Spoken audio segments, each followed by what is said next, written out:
Mga ka-viewers, Pilipiniana Maria Clara ang gagawin po natin pattern. Dito po ay gumamit lang ako ng isang straight line at mula po dito ay sumukat po tayo ng kalahati ng ating shoulder.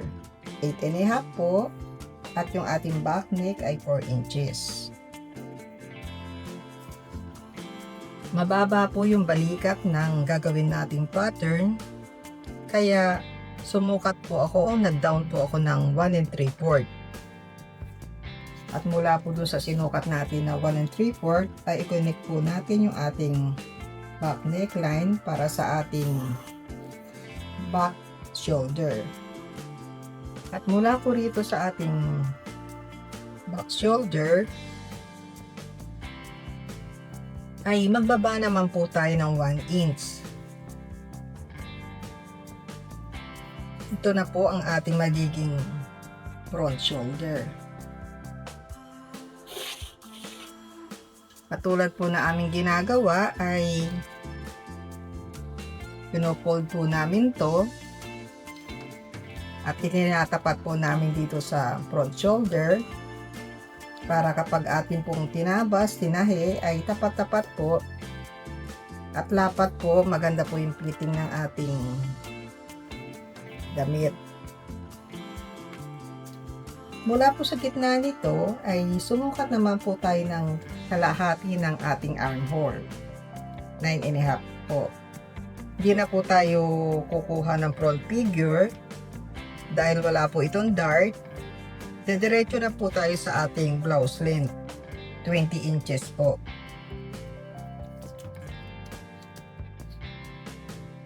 Skwalahin lang po natin para makuha naman natin yung susunod na sukat para sa ating bust. Gayun din dito sa ating blouse length po.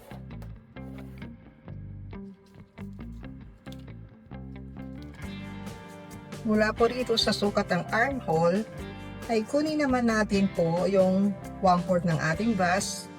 Yun po ay 9 1/4. Maglagay po tayo ng 1 inch para allowance po para sa ating pagkilos. Yun na rin po ang ating magiging front pattern at ito naman po ang ating back pattern. Sa atin naman pong laylayan ay isukat naman natin yung ating hip na hip 1 po ito na 9 inches. At magdagdag rin po tayo ng 1 inch para sa ating allowance sa pagkilos. I-connect lang po natin yung ating side seam.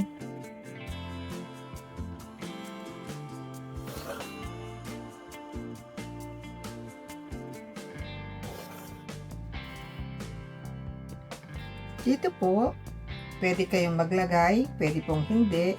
Pero kami po ay naglalagay kami ng 1 inch para sa laylayan ng front para po hindi po nakatikwas.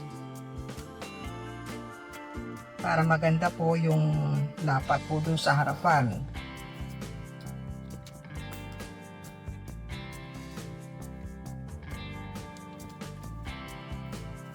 Mula po dito sa kinuha nating shoulder, ay sumukat naman po tayo ng 2.5 inches.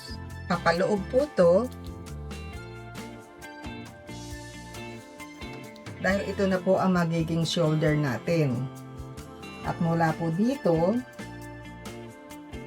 ay magbaba po tayo ng 3 inches para sa ating back neck at 5 inches naman po para sa ating front neck.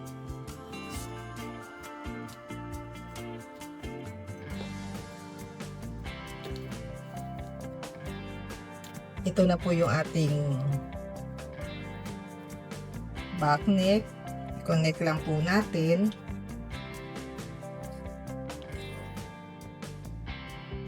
At yung front neck din po.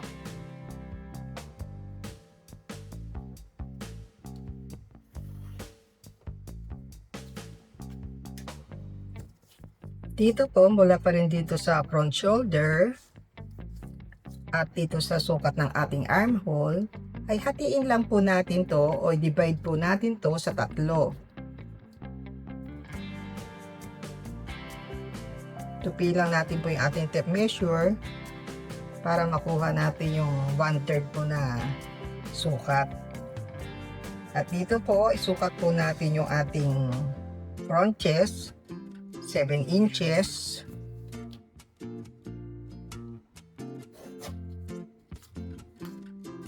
At para naman po bumagsak yung ating manggas dito, ito po yung shoulder line. Extend po natin ng 2 inches. Dito rin po, 2 inches. Para hindi po kayo malito, mula po dito sa back shoulder, ay magbaba po tayo ng 3/8. Connect po natin. Ito na po yung ating bagong back shoulder na naka-extend po para dito sa ating sleeve o yung armhole na magiging design po ng ating Pilipiniana. Dito rin po ay magbaba naman po tayo ng 3/8 din po para naman po ito sa front shoulder natin na naka-extend. Ito na po yung front natin at ito po yung back. At dito naman po sa baba ay magbaba po tayo ng 1/2 inch. Ito po ay nababago tong sukat na to conforme po sa armhole po ninyo, yung sa sukat ng armhole. Pwede po itong mas bumaba pa at pwede rin po itong tumaas conforme po yung sa sukat po ninyo. At mula po dito ay isukat na po natin yung ating magiging armhole. Ito po yung front at ito naman po yung ating back na armhole.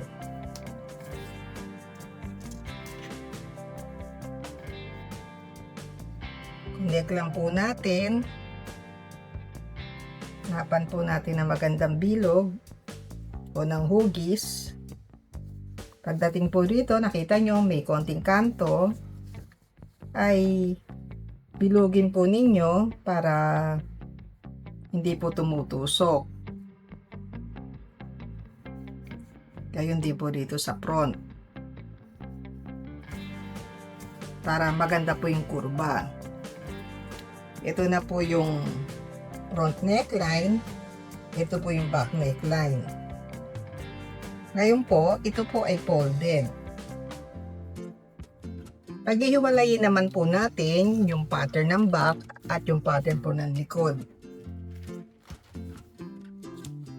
Kumuha lang po ulit kayo ng isang pattern paper o Manila paper.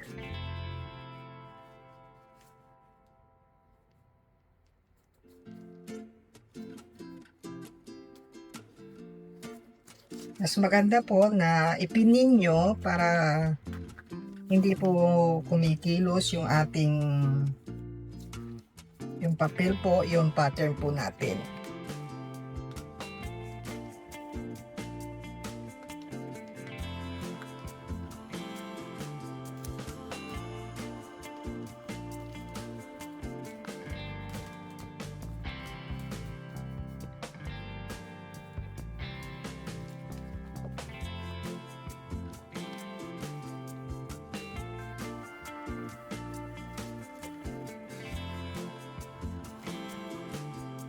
Gugupitin po muna natin lahat po ng nasa labas.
Ngayon po, kapag nagupit na po natin yung ating pattern, yung nasa labas, ay ito naman po ang gagawin natin. I-mark lang po natin yung ating armhole.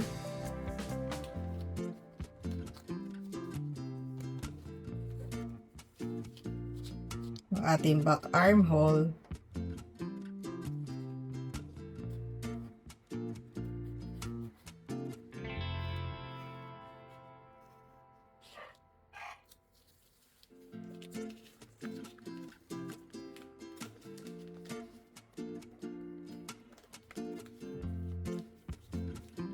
Ganyan din po yung ating backside seam.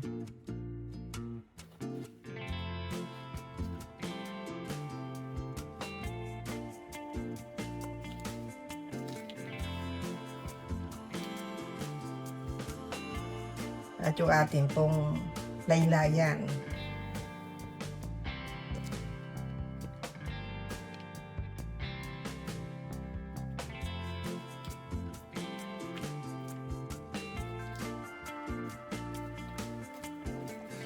Ito na po yung ating front pattern.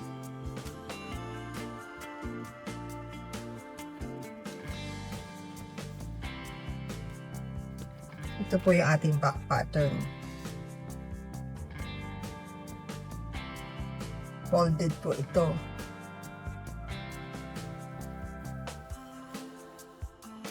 Cut na po natin yung pattern po ng front po dito. Yung front ng armhole.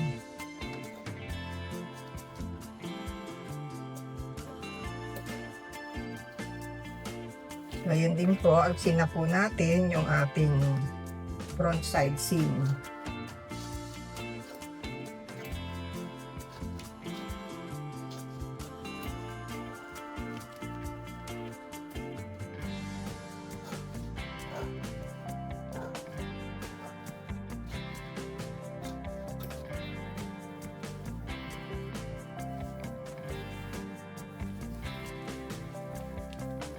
Ito po ay lagyan natin ng green line.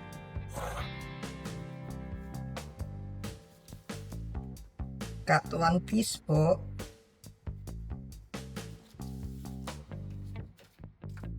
Ito rin po.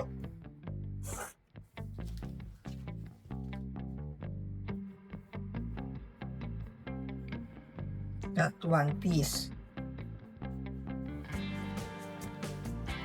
Ngayon, pwede na natin itong gupitin. Itong front neckline po natin.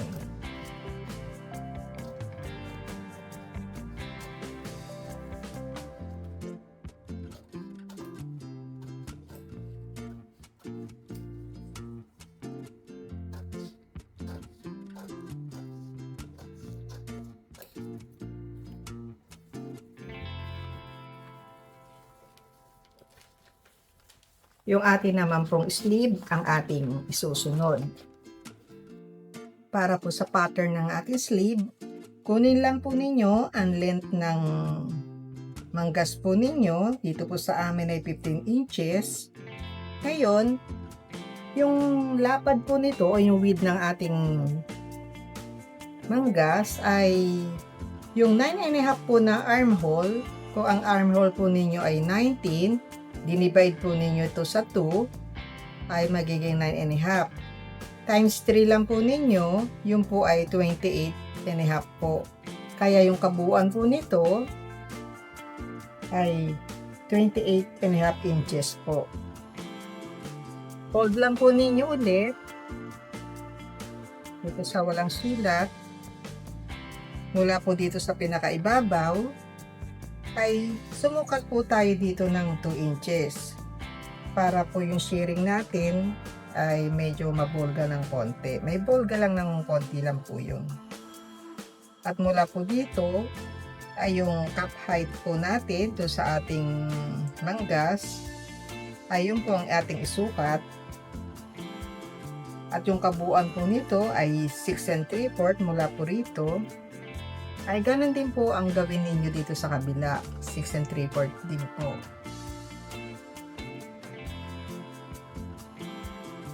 Ngayon, i-connect na po natin.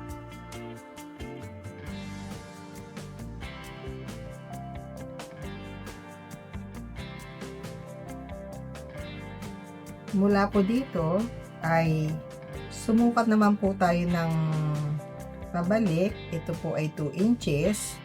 Dahil dito po tayo mag-i-start ng shearing. Dito po sa ilalim po ng armhole ay hindi natin ito nilalagyan ng shearing, kundi dito po tayo mag-i-start pagkatapos po ng 2 inches. Ito po ay fold lang po natin sa 4 para hindi na natin sukatin pa. Hindi na tayo mahirapang magsukat.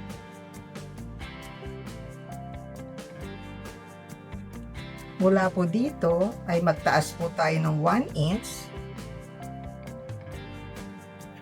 At dito naman po ay magbaba naman po tayo ng 1/2 inch. Ito po yung nasa pagitan. Ito po yung 1/2 inch. Ngayon, ito po ay i-connect lang natin dito.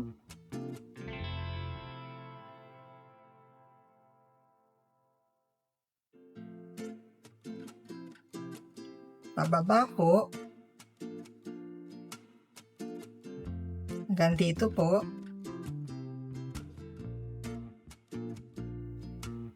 Itaas nyo po rito ng konti para maganda po yung pinakaibabaw po ng ating sleeve. Ayan.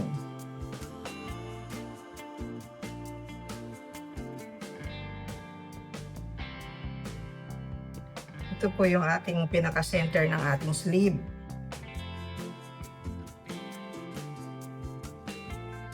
Lagyan din po natin ito ng grain line. Cut 2 pieces naman po ito.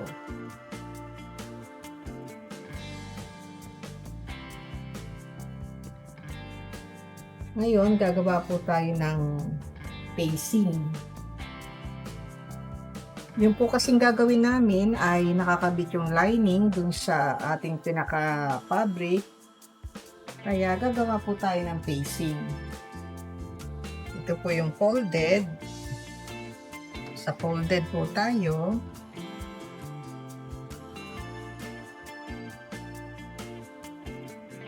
Pero kung nakahiwalay po yung lining ninyo, ay hindi na po kailangan ng facing. Ito po kasi ay, ang request po sa amin ay nakakabit sa fabric yung lining. Kaya maglalagay po kami ng facing.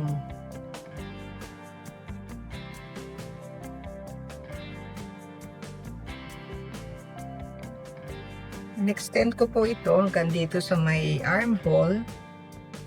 Para po hindi nililipad o gumagalaw yung facing natin, hindi pumapalaypay,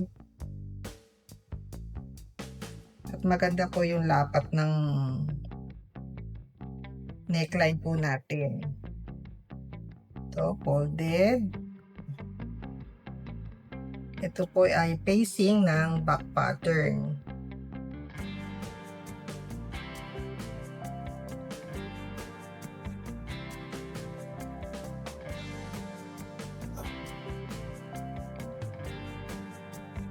Cut 1 piece po. Dito naman, sunod naman po natin yung front po natin.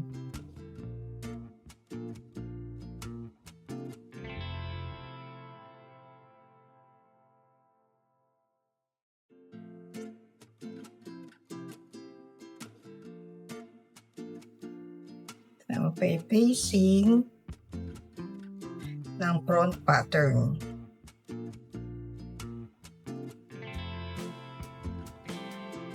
Cut 1 piece po.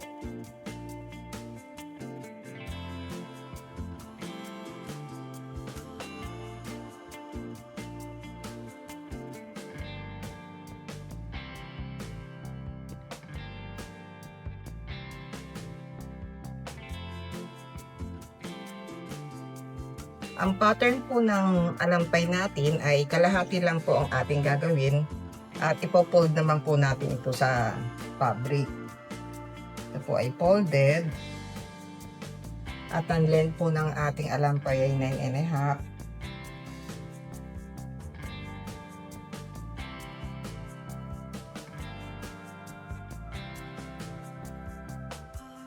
Connect lang po natin.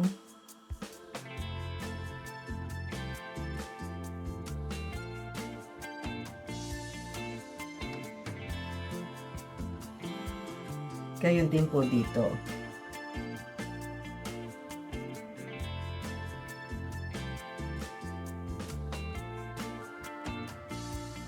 Ito po ay gumawa po ako ng pattern. Tinopya ko po dito sa ilalagay nating lace po para sa laylayan po ng ating alampay. Mamaya po ay ididikit ko dito para sabay na po sa paggupit.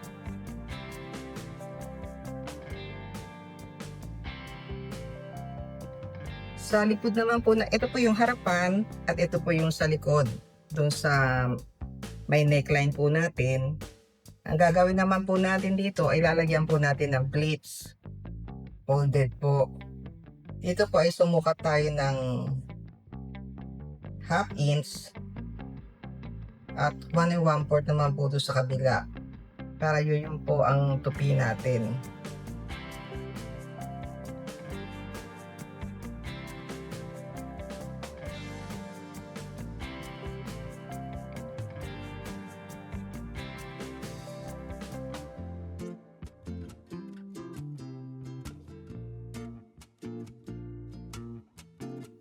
Mga 4 lang po yung gagawin natin, parang pinaka-design po dun sa likuran po ng ating alampay.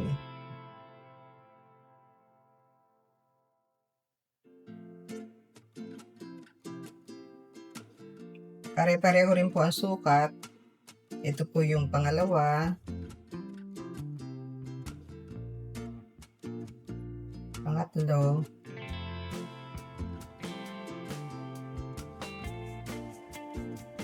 Half inch po at 1 1/4 po yung tupi sa loob.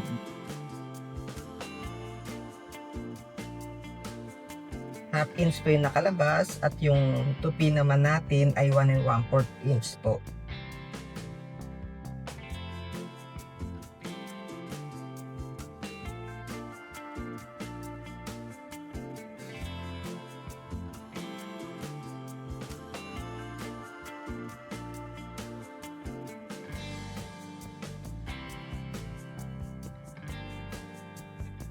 Tinutupi na po natin to para actual na makuha natin yung width po o tsaka length po ng ating alampay.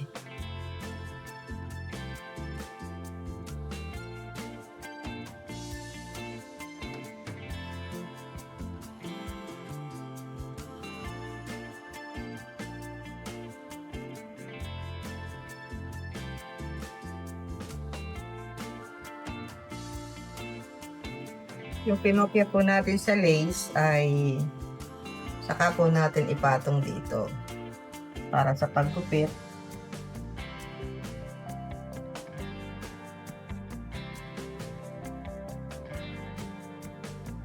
Ito po yung susundan natin ng tahi.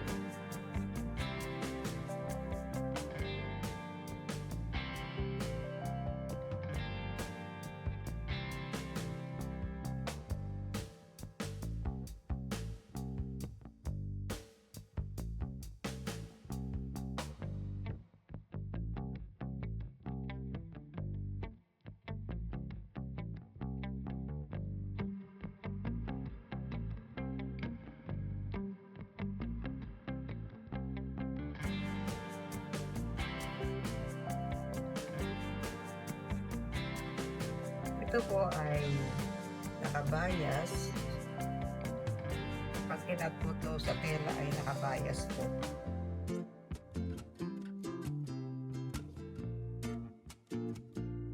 Cut 1 piece po. Pero buo. Ayan. Bali pag Tatahiin po ito. Pag na-fold na po ito, tatahiin dito. Makikita naman po ninyo to pag tinahi natin.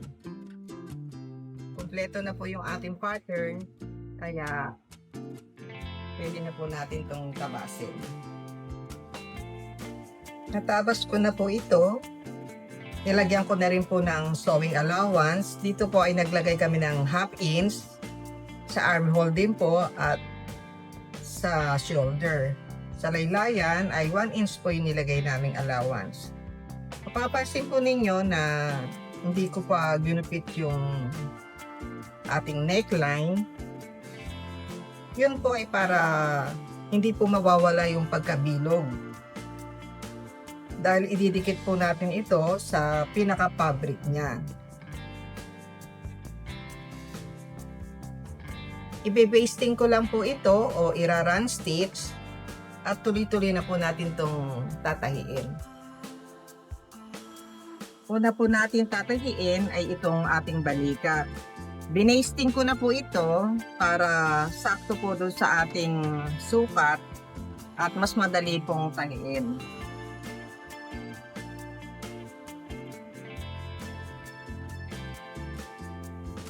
Ito po ay ipipress natin, paplansyahin para bumuka o mag-open para sa pagkabit po ng ating facing. Yung ating facing, nilagyan ko po ng pilon at tatahiin din po natin, paplansyahin at ididikit mamaya dito. Dito naman po sa ating sleeve, pinin ko na rin po ito, tapat-tapat din po, para sakto rin po yung ating mga sukat.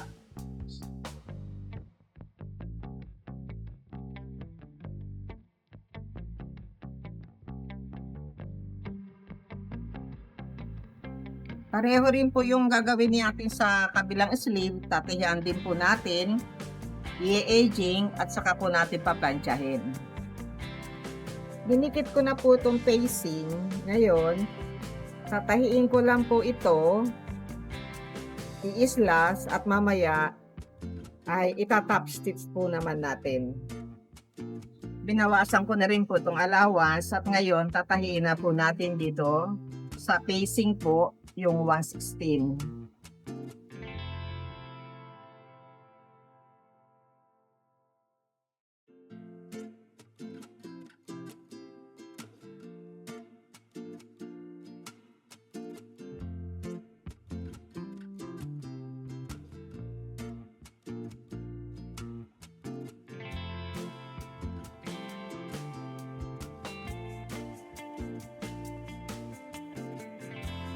Kailangan po natin itong plansyahin para maging maganda po yung lapat ng ating neckline.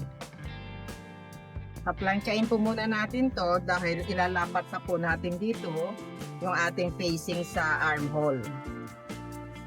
Ilapat lang po ninyo mabuti yung ating facing dito sa armhole po niya para po hindi kumukulubot. Tatahiin ko po itong magkabila yung sa armhole at pagkatapos po ay pagdidikitin natin yung side seam po natin.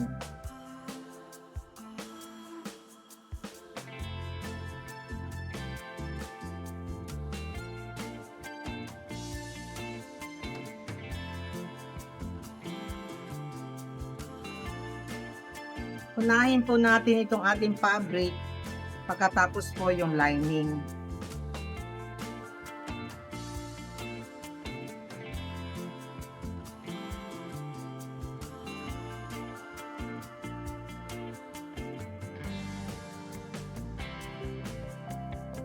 I-edging po natin ito, tatabasan ng konti at saka i-edging. At pagkatapos po ay ito rin pong lining natin. Ganon din po, pareho rin po, dito rin po yung ating pagkabit po ng ating side seam.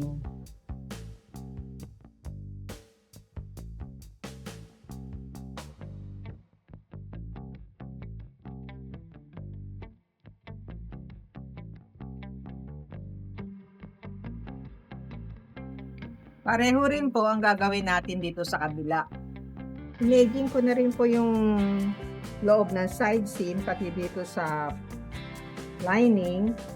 Hiwalay po ito. Ginawa po namin hiwalay para magaang ang bagsak po ng ating fabric. Ngayon, dito po, dahil naka-open pa to, pagdidikitin lang po natin to o itatahi, ira-run stitch natin. Pinupi ko na rin po itong ating laylayan. Papasadahan na lang po ito ng 1/16. Ito rin pong lining, ganun din. Binasting ko na po. Papasadahan ko lang po ito ng 1/16.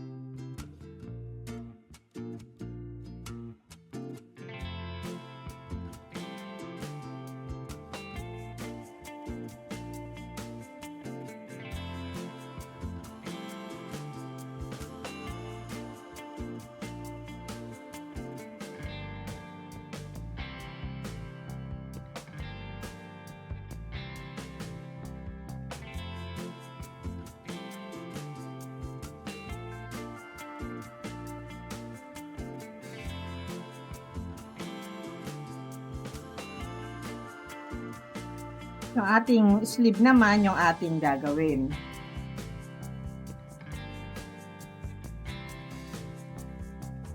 Yung ating sleeve, inaging ko na po ito sa loob. Pinagdikit ko na rin po. Ngayon, dito po, papasadahan muna natin bago tayo mag-umpisang manahi po para sa shearing.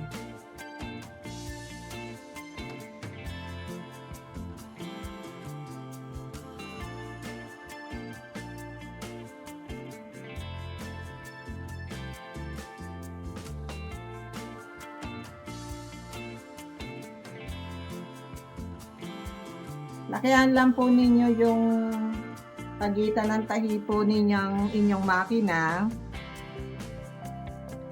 yung stitch regulator, para po madali po yung paghila po dun sa shearing natin.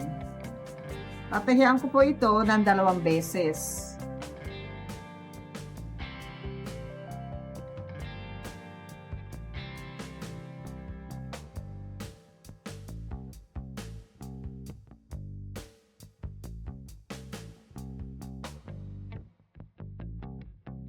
Dito po sa laylayan ng ating manggas, ay gumupit po ako dito sa ating lace. Kunin lang natin yung ating sentro.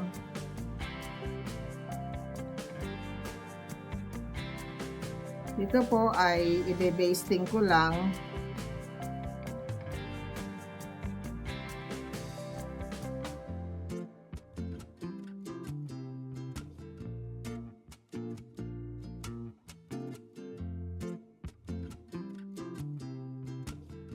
Pinapatch lang po natin itong ating lace at ito po ay isisigsag natin. Sisinsinan po natin itong sigsag dito. Para ito po ay nagugupit na natin, maganda pong tignan. Pagdating dito, ay puputulin na natin po rito. Mamaya, ito naman ang puputulin ko po kapag na-basting ko na. Ito po yung binasting ko. Siniring ko na rin po itong ating kabilang arm, yung kabilang sleeve po. Sa pag-shearing po ay hihilahin lang po natin ito. Yung ating sinulid na ni-run stitch natin kanina, yung nantahi. Ganun lang po yung gagawin natin hanggang sa makarating po tayo dito. Tinin ko na po dito. Ngayon, sundan lang po natin ang tahi itong nasa ilalim ng ating shearing.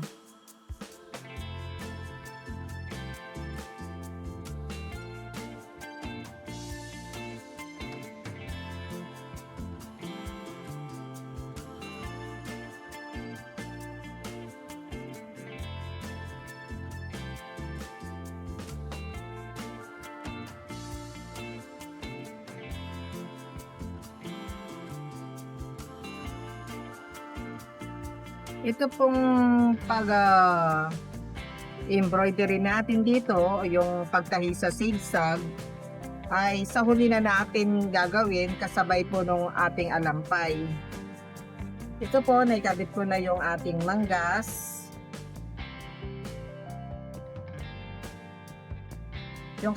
Yung kalahati naman o yung kabilang sleeve naman po yung ikakabit natin. Pareho rin po yung procedure. Sa pag-prepare po naman ng ating alampay, ito po papakita ko sa kapirasong bias na tela lang po kung paano po namin pinrepare yung aming alampay. Ito po nakabias na. Plansyahin lang po natin para po magkaroon ng mark.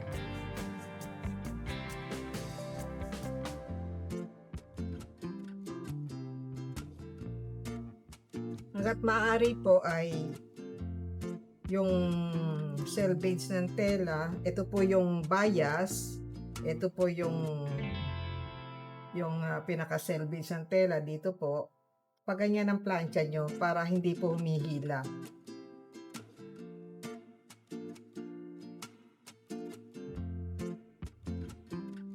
Ang gagawin po natin kapag nagkaroon na po ng mark yung ating fabric, yung ating alampay, ay ipatong lang po natin itong ating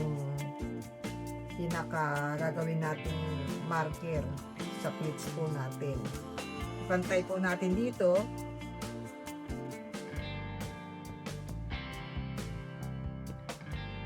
Tape po natin.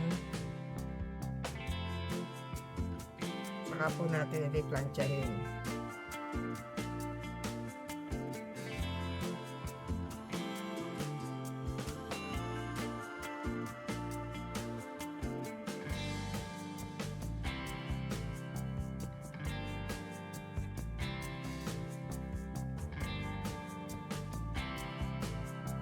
Trabaho nga lang po ito pero hindi po nagkakaroon ng sulat. Ngayon, ito naman po ang ipapatong nyo rito.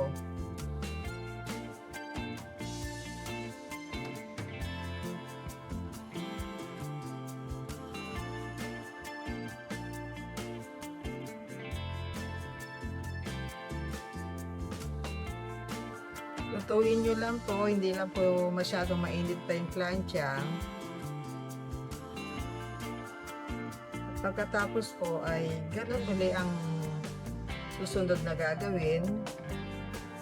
Kapatong nyo naman doon sa ibabaw po ng pangalawang pleats.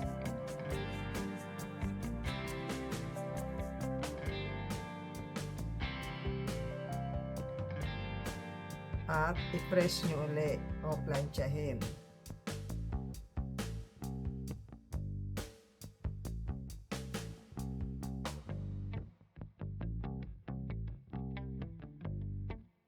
Hindi ko na po ipapakita lahat dahil pare-pareho lang din po uli yung ating gagawin. Pag na-plancha pong ganon ay ito po uling maliit.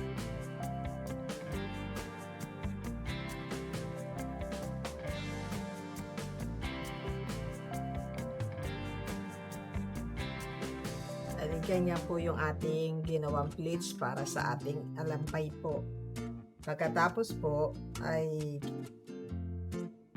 nilagyan na po namin dito ng puputulin po ito para po dun sa ilalim po ng ating alampay. Ganyan po yung pinaka-design.